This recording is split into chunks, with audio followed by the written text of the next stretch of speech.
春日部つむぎのゲーム作ってみよう。親愛なる視聴者の皆様、こんにちは。どうも、春日部つむぎです。今回はワールドパーティションを触ってみようと思います。ワールドパーティションちょっと触ってみた。レベル管理、その後、早速、触ってみましょう。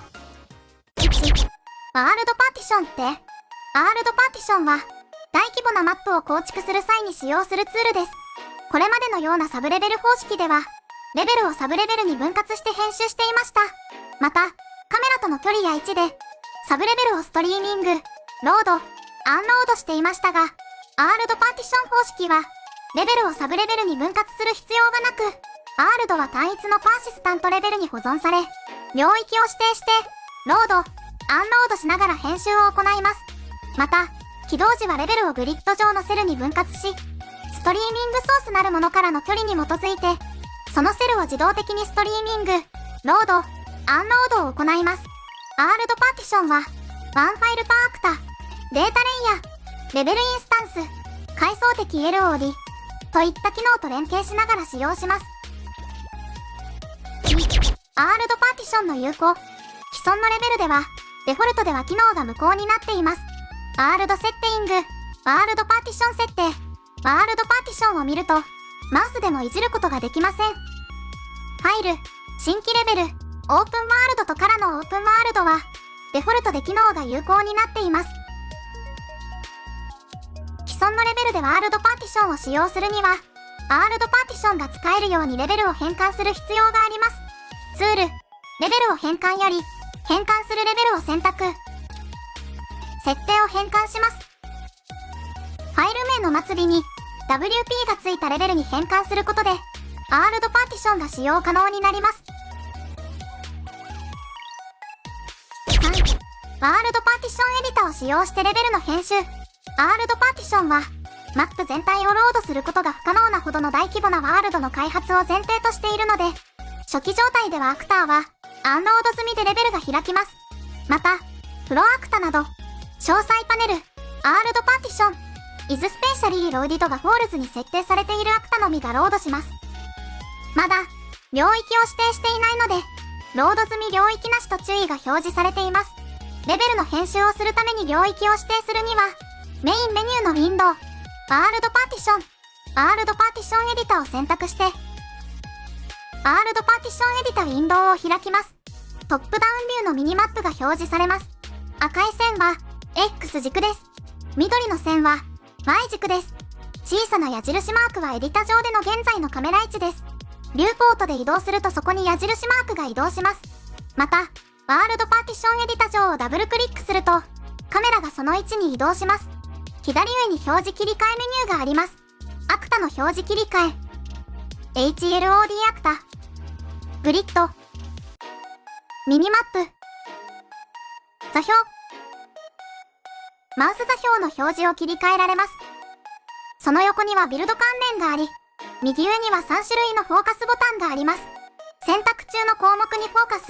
ロードした領域にフォーカス、ワールドにフォーカスがあります。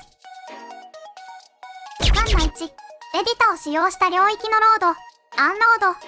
ールドパーティションエディタで作業する範囲を手動で選択します。範囲をマウスでドラッグします。選択範囲を右クリックして、選択から領域をロードを選択します。領域内のアクターがビューポートに表示されます。また、アンロードするには、ローディドリージョン、ロード済み領域を右クリックして、選択中の領域をアンロードを選択します。アクターがビューポートから消え、指定した領域も消えます。シフトプラスドラッグで、選択範囲を現在のグリッドサイズにスナップします。コントロールプラスダブルクリックで、クリックした位置の周囲の領域をロードします。ミドルマウスボタンプラスドラッグで、クリックした点から終点までの距離をアンリアル単位で表示します。シフトプラスダブルクリックで、クリックした位置で PIE を起動します。また、領域は複数作成することができます。3-2、ロケーションボリュームを使用した領域のロード、アンロード、領域は、ロケーションボリュームに変換して、ロード、アンロードすることもできます。ロケーションボリュームを作成するには、ワールドパーティションウィンドウのローディドリージョン、ロード済み領域を右クリックして、選択された領域をアクタに変換を選択します。レベル上にロケーションボリュームが配置されます。また、ロケーションボリュームは、アクタの配置パネル、ボリューム、ロケーションボリュームからでも作成できます。ロケーションボリュームはアンロードしても、指定した領域は消えません。ロケーションボリュームは、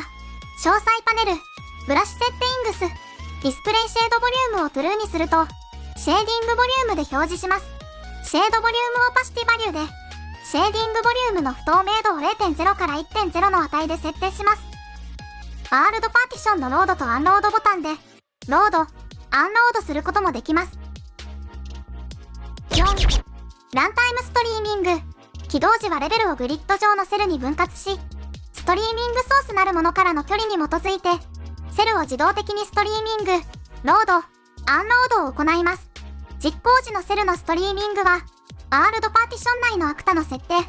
ストリーミングソース、ランタイムグリッド設定で決まります。4-1、ワールドパーティション内のアクタの設定、アクタをレベルに追加すると、詳細パネル、ワールドパーティション、イススペーシャリーローディド設定に基づいて、グリッド上のセルに自動的に割り当てられます。ランタイムグリッドは、このアクタを配置するパーティショングリッドを指定します。何の場合、グリッドはパーティションシステムによって選択されます。イススペーシャリーローディドは、ストリーミングされるかどうかを指定します。有効にすると、このアクタは、ストリーミングソースの範囲内にあるとロードされます。無効にすると、このアクタは、常にロードされます。デフォルトでは、アクタの初期配置場所のセルで判断されるってことですね。移動するアクターに対しては、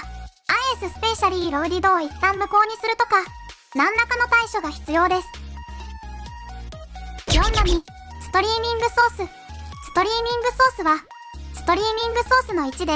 ワールド内の位置を決め、その位置の周囲のセルを読み込むコンポーネントです。デフォルトでは、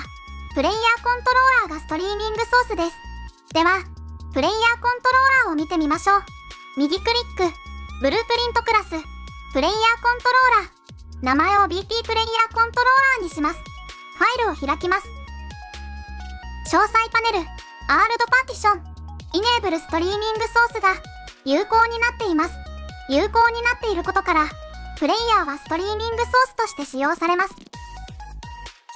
4-3、ワールドパーティションストリーミングソースコンポーネント。コンポーネントから、ワールドパーティションストリーミングを使用できます。右クリック、ブループリントクラス、アクタ。名前を BP ストリーミングソースにします。ファイルを開きます。コンポーネントパネルのプラス追加より、ワールドパーティションストリーミングソースコンポーネントを追加します。詳細パネル、デバッグ、デフォルトビジュアライザーローディングレンジは、ビジュアライザーが有効な場合の、デバッグビジュアライザーグリッドのサイズです。ストリーミング、ターゲットグリッズは、影響を受けるストリーミンググリッドです。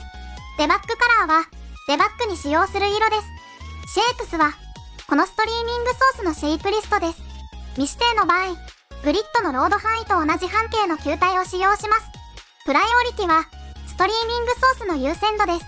複数のストリーミングソースがある場合、この優先度に従います。ストリーミングソースイネーブルは、このコンポーネントが有効かどうかです。ターゲットステートは、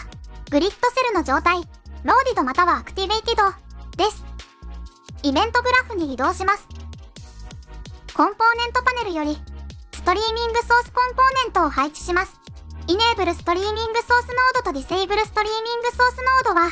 このコンポーネントを使用したストリーミングを有効または無効にします。is ストリーミングコンプリーティッドノードは、セルのストリーミングが終了した時に true を返します。4-4、ランタイムグリッド設定。ランタイムグリッド設定で、実行時にグリッドセルがロードされるかアンロードされるかが決まります。ランタイムグリッド設定は、ワールドセッティング、ワールドパーティション設定、ランタイムグリッド設定で設定します。ランタイムパーティションズ、インデックス0を展開します。ネームは、このパーティションの名前です。メインレイヤーを展開します。セルサイズは、ストリーミングで使用されるグリッドセルのサイズです。今回は、最小値の1600にします。プレビューグリッズは、有効にすると、ビューポートにグリッド線が表示されます。有効にします。ブロックオンスノーストリーミング。低速ストリーミング時にブロックは、グリッドセルのロード速度が遅い場合にロードをブロックします。プライオリティは、ストリーミングソースの優先度です。複数のストリーミングソースがある場合、この優先度に従います。ローディングレンジは、ストリーミングソースからセルが読み込まれる範囲です。今回は、1000にします。デバッグカラーは、プレビューグリッズが有効になっている時に表示されるグリッド線の色です。ビューポートを上からのビューに切り替えます。表示モードをライティングありに切り替えます。デバッグカラーで指定したピンク色のグリッドが表示されています。これがセルです。セルサイズを変更するとピンク色のグリッドの大きさが変わります。中央の白い球体がストリーミングソースです。カメラを動かすと移動します。白い球体を囲むようにピンク色のサークルがあります。これがローディングレンジです。ローディングレンジを変更するとピンク色のサークルの大きさが変わります。ピンク色のグリッド、セルがローディングレンジ内に入ると、グリッド内がピンク色に塗られます。ビューポートをパースペクティブビューに切り替えます。ストリーミング対象となるアクタもピンク色に塗られてますね。ピンク色に塗られたアクターは、ロードされます。ローディングレンジから離れているアクターはアンロードされます。起動してみましょう。両サイドに並木があります。一定間隔でアクターが並んでいます。進んでみましょう。セルがローディングレンジに入り、アクターがロードされていますね。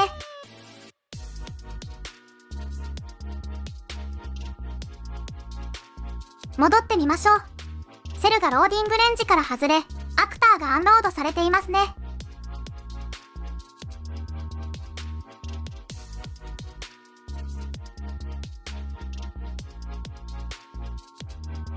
ワールドパーティションを使用すると、自動的にロードとアンロードが行われるので、